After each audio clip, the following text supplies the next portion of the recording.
खबरों की खबर में आपका स्वागत है। बंगाल में कोरोना के कहर से कितने लोग मर रहे हैं, कैसे मर रहे हैं, कितने कोरोना से ग्रसित हैं, ये किसी को पता नहीं है। लेकिन हकीकत यह है कि लोग दहशत में जी रहे हैं। ममता बनर्जी ने बंगाल की आर्थिक स्थिति का पूरी तरह कबाड़ा कर दिया है।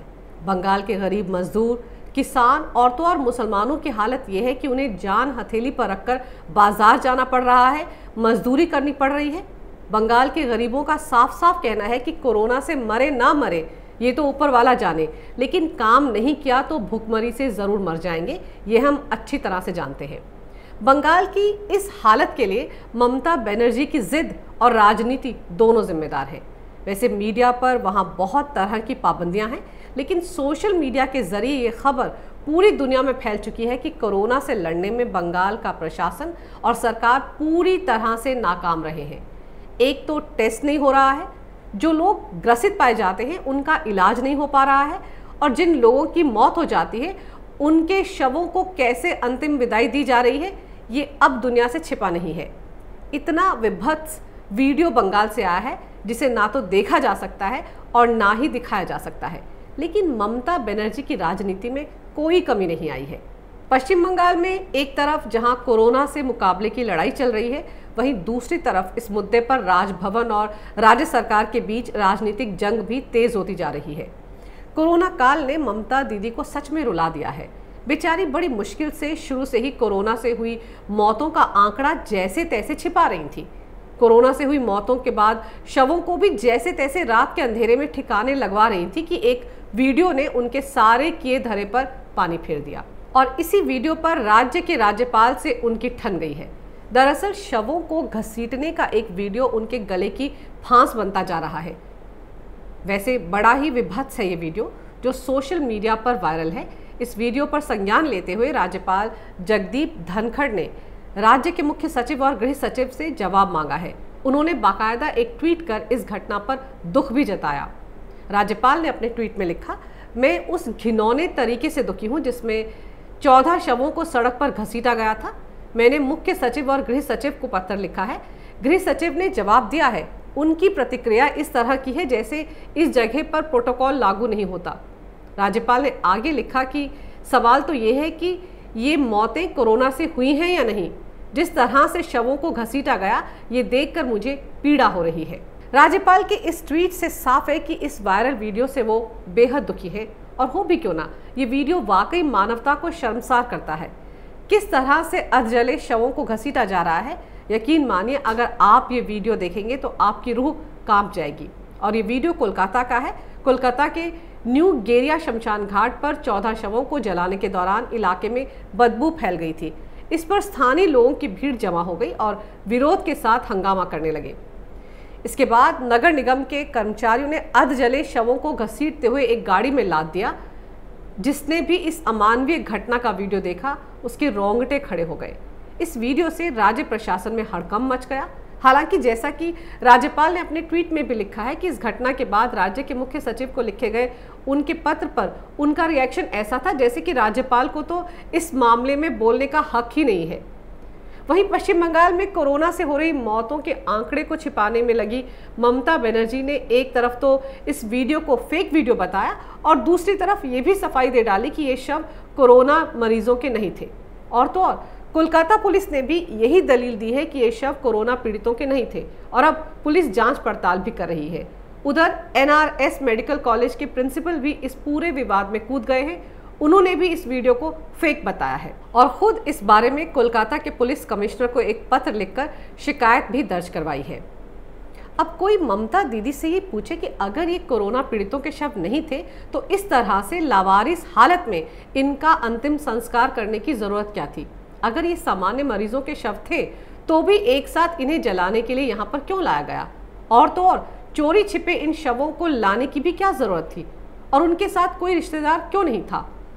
और लोगों के विरोध के बाद इस तरह से घसीट कर शवों को ले जाने का क्या मतलब था?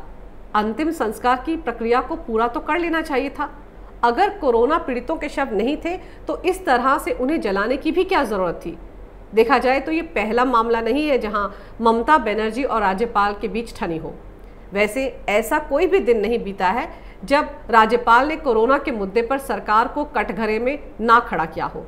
बंगाल में लॉकडाउन के उल्लंघन के मसले पर भी राज्यपाल ने दोषी अधिकारियों को बाहर का रास्ता दिखाने और लॉकडाउन को सख्ती से लागू कराने के लिए राज्य में केंद्रीय बलों की तैनाती करने की बात कही थी।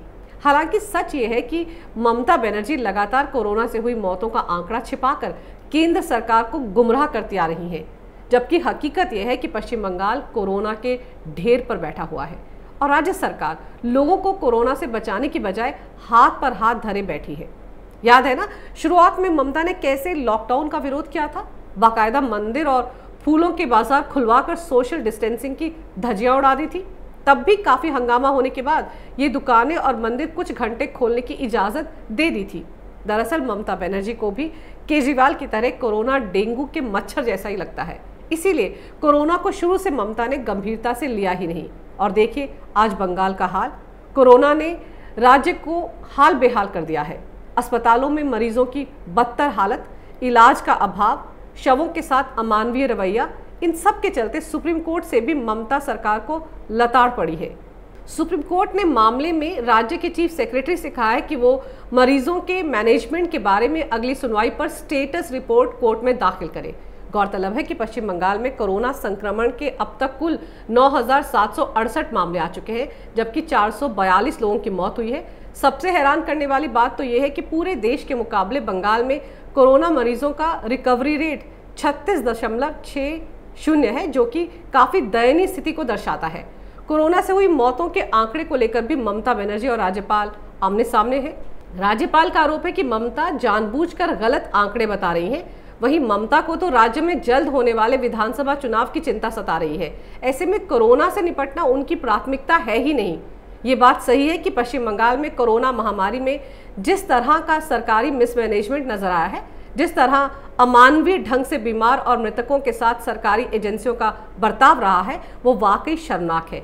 देश तो यही जानता था कि कल्चरली बंगाल सबसे आगे है। वहाँ के लोग बहुत इमोशनल और संवेदनशील होते हैं, बड़े बुद्धिजीवी होते हैं, और ये बात सही भी है। लेकिन ममता बनर्जी की सरकार ने बंगाल के नाम पर जो कालिक पोती है, उसे देखकर हर कोई हैरान है।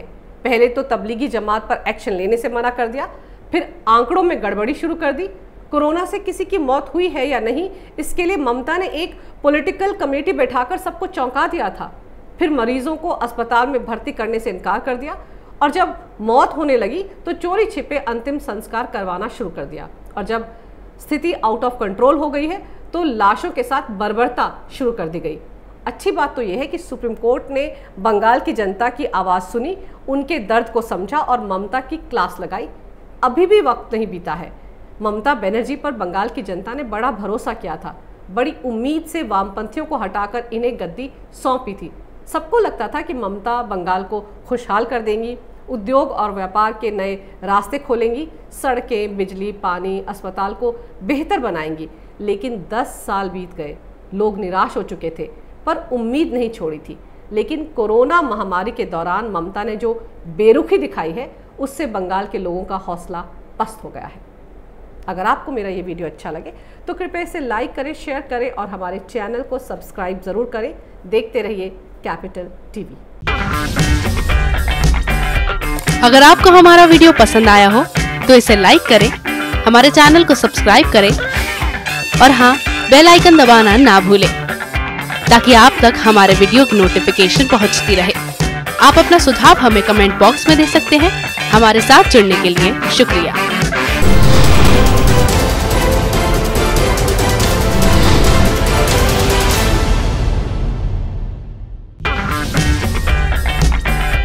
अगर आपको हमारा वीडियो पसंद आया हो तो इसे लाइक करें, हमारे चैनल को सब्सक्राइब करें और हाँ, बेल आइकन दबाना ना भूलें ताकि आप तक हमारे वीडियो की नोटिफिकेशन पहुंचती रहे। आप अपना सुझाव हमें कमेंट बॉक्स में दे सकते हैं। हमारे साथ जुड़ने के लिए शुक्रिया।